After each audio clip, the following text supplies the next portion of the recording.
what is personal branding? Why does someone need personal branding? Because everybody already has a personal brand. Whoever's watching me right now, you have a perception about me. The thing is, most of us don't realize that we have created that brand for ourselves. For instance, one of the things I had to work at was personal styling, how I show up dressed up. Even personal hygiene, like when you open your mouth, people have to hold their nose. It's just those little things. They create perceptions about you. As a business owner, you need to have a personal brand. But then some people feel like they can't put up that front. Well, first of all, if you need convincing, people follow Elon Musk a lot more than they follow Tesla. There is a place for you building your personal brand, just showing up and showing us who you are. The process of building that product or that service or whatever value it is you are bringing to the table. Even in your highs and lows, people will follow you. People will go with you because everyone likes a good story. We always follow people on TikTok. You know, they do story time. Part 34 of how I left my boyfriend. You're a big fan and advocate for personal branding. We had a call, I think last month. We spoke about my brand and all that. And she gave me some positive feedback. Watch out for Raygan. He's coming in 2025. They don't know. And that call, even though it was not long, you didn't say like, tender things, but then it opened my eyes to a few things, like simple things. From where you sit as someone who does all these things, what is personal branding? Why does someone need personal branding? Like before even that, I felt like if you know me from social media, you should know who I am. That's personal branding. But then you touched on other things. So what is it? Adding. How sad they really felt because I have a lot of you everyday personal branding. Yeah, like why? Yes, why? Because everybody already has a personal brand. Whoever's watching me right now, you have a perception about me, whether you've met me or not. If you've met me, those perceptions are formed by the interactions you've had with me or the things you've heard other people say about me or just what you think when you look at me on social media or wherever it is you interact with me. The thing is, most of us don't realize that we have created that brand for ourselves. And so what I make noise about is being intentional about how you are seen, how you are perceived, what you come across as, how you demonstrate your competence. Because I was telling Raygan, for instance, that he's multifaceted, but there are parts of him I didn't know about until we had the conversation. So just for the sake of the kind of opportunities you may be leaving on the table, simply because there are people who know you. You're quite well known, I think, in your circles, but they may not know that those are things that you are capable of doing or things that they can consider you to do and things like that. So just being intentional about how you are seen, how you come across. So for some people, for someone like me, talking is not a problem. So communication will not be something I need to work on or public speaking. But for instance, one of the things I had to work at was personal styling, how I show up dressed up. Because I was doing all sorts of things and I got feedback from people. You are fantastic, but you don't dress as fantastic as you are. I'm like, no problem. I'll do that for you. So I literally went on a whole... I wouldn't have dressed like this for this, like some 3 years ago. Really? Oh no. This hair. What would you be wearing? Nails. No. What would you be wearing? No nails. I'd have probably twisted my hair. Not that there's anything wrong with twisting my hair, but the way I'd have put myself together would not have been as intentional as it is now. Because I needed to, because we make perceptions about you based on how you show up. So I needed to, especially for the spaces I was going into, I needed to step up the way I put myself together. And so I started doing that. But for some people, it may be having to improve upon how you communicate your wins. For some people, it may be having to improve upon even personal hygiene, like when you open your mouth, people have to hold their nose. It's just those little things. They create perceptions about you. You don't want people to say, oh, she's fantastic at financial analysis, but... When she...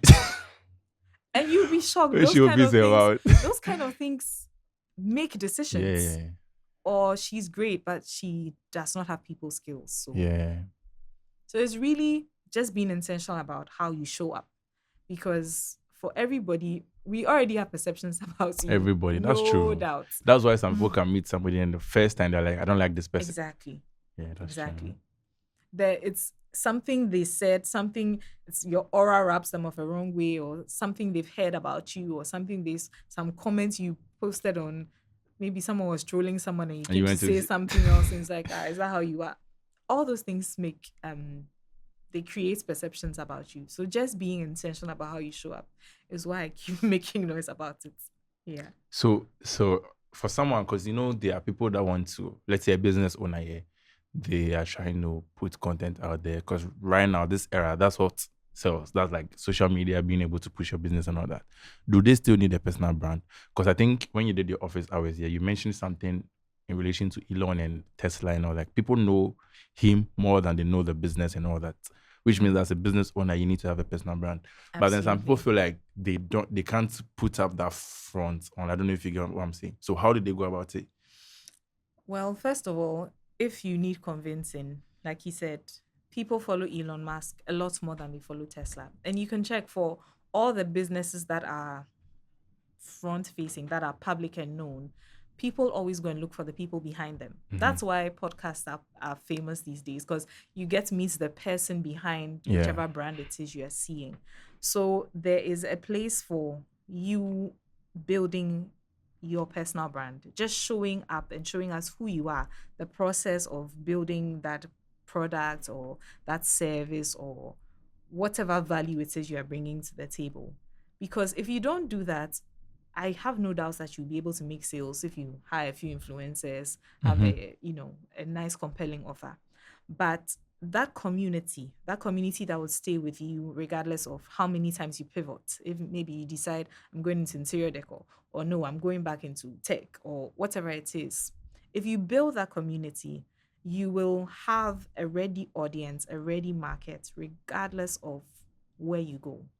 So if you think of building a corporate brand, the brand is around the product and the service. If you shut down that business today, that's it. But if you build a personal brand for yourself, even in your highs and lows, people will follow you. People will go with you because everyone likes a good story. We always follow people on TikTok. They do story time, part 34 of how I left my boyfriend. We like stories. We like to connect. So if you are connecting, it feels like you're putting yourself out there, and it might feel like, I don't want people in my business, but you can control what you put out. So there is merit in showing up as a business owner or as a person who's front facing in a way that spills over to your business. Sometimes it even gives you added credibility. I'll say this all the time. I started selling something and I had my phone stolen in the week that someone placed an order. She could have said, this person has taken my money, because she paid on Paystack. So the money is gone. She can't take it back. It's gone. She's gotten a receipt, but she has no way of reaching me. She's going to assume this girl has run away with my money. Yeah. Probably come and drag me on social media, and I'd have to think through a crisis communications plan. But what she did was she reached out to me on LinkedIn. I think she sent me a DM and said, she's ordered this, but she hasn't heard from me. And so when I logged onto my laptop, I was able to see that she had left me a message. Yeah. And I said, oh, I'm so sorry, I've lost my phone. This is why. This is the situation, etc. If I hadn't built a personal brand, you'd have been hearing a different story. Maybe you wouldn't even invite me. So there are benefits for that. You create credibility. You create. You're able to control the narrative. Even if there's something wrong with your product, your human face allows you to manage that process. People like to be, that's why they'll say, I want to see your face, or payments on delivery. It's trust. And that trust you can build with currency, showing up every day, showing your face, showing what you're doing, what you're working on. It makes people feel like, I can relate to this person. So yes, please, if you own a business, if you are anybody that's doing something that requires people, need a personal brand. They need to push themselves into it.